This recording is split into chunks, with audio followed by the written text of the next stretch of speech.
Les professionnels de santé sont particulièrement exigeants dans 2 domaines. Tout d'abord, ils demandent aux éditeurs que les logiciels soient intelligents et assurent aisément de multiples fonctions, comme la saisie de l'accès rapide aux informations du patient, les échanges et le partage dans la coordination des soins, ou encore l'accès immédiat aux données du patient via son espace numérique de santé. En même temps, il demande que soit garantie la protection et la portabilité des données, la traçabilité des accès, la sécurité du système d'information et l'hébergement des données.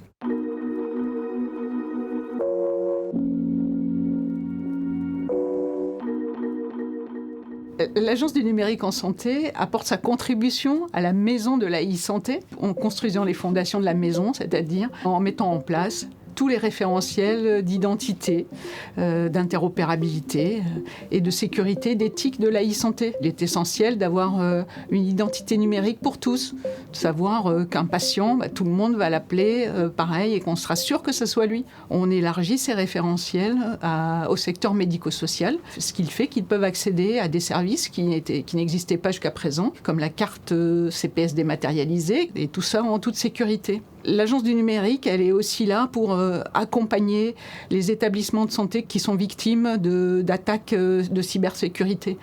En effet, depuis quelques années, on a un observatoire, on partage les bonnes pratiques et on les aide à résoudre leurs incidents de sécurité en relation avec l'ANSSI. On essaye d'appuyer, d'être à l'accompagnement des acteurs du numérique. On met en place des outils pour les aider. On a des experts qui permettent de répondre à leurs questions, des webinaires, des formations.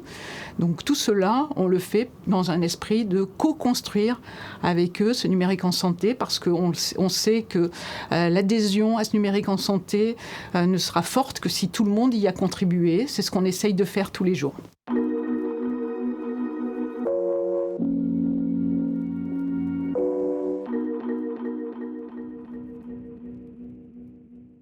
Mon espace santé va s'appuyer sur le dossier médical partagé. Et donc l'un des enjeux majeurs de l'année 2021 et l'année 2022, c'est de progresser dans l'alimentation de ce dossier médical partagé. 2 projets vont venir progressivement dans la vie quotidienne des Français. C'est la e-prescription d'abord, la dématérialisation du circuit de l'ordonnance entre les médecins et les pharmaciens, et également entre les médecins, les infirmières, les masseurs-kinés, les biologistes. Ça va changer en profondeur les relations. On va passer progressivement d'une logique de papier à une logique dématérialisée. Une autre petite révolution qui va progressivement s'enclencher à compter de 2022, c'est la dématérialisation de la carte vitale. On va pouvoir la mettre sur son smartphone, qui va là encore simplifier la vie quotidienne des assurés et des professionnels de santé. Le Health Data Hub est une des 3 plateformes nationales du numérique en santé.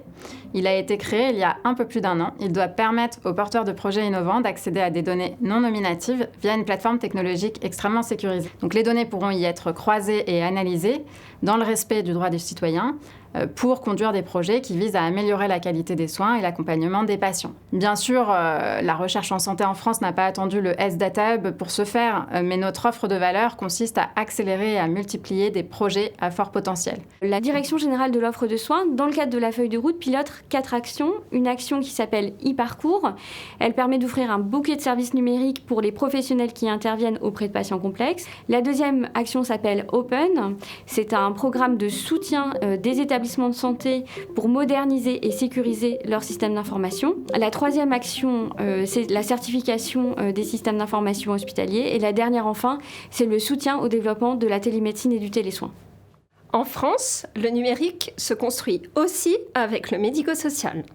Notre objectif, un dossier usager informatisé pour chaque personne, âgée ou handicapée, accompagnée à domicile ou en établissement. Un dossier 100% accessible, dont chaque usager aura la maîtrise. Un dossier 100% sécurisé pour garantir la confidentialité de ses données.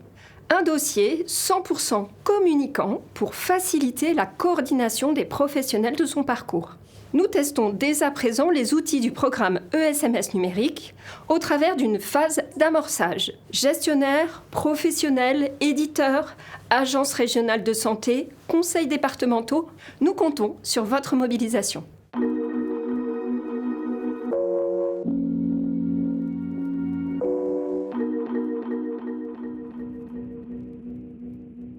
Alors vraiment, du fond du cœur, J'ai envie de remercier tous ces agents publics, tous ces professionnels de santé, tous ces établissements, ces start-up, les associations de patients, les industriels, qui chaque jour sur le terrain, souvent dans l'ombre d'ailleurs, font avancer ces sujets et en fait font progresser notre pays. Tout ne sera pas parfait, mi-2022, à la fin de cette feuille de route, il y aura encore beaucoup de travail. Mais ce dont je suis sûr, c'est qu'il y aura un avant et un après cette feuille de route.